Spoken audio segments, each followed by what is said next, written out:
Isa po itong kabalintunaan. I cannot accept this kind of wording. It is dangerous.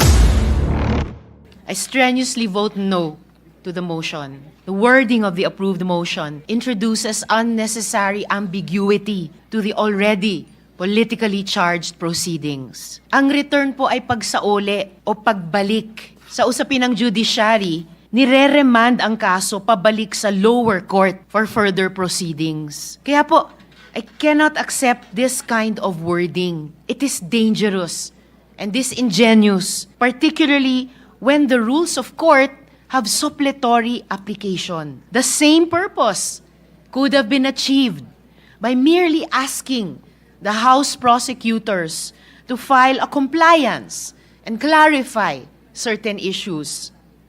Wala pong remand o return sa konstitusyon. Ang obligasyon natin, try and decide. Isa po itong kabalintunaan, Mr. Presiding Officer.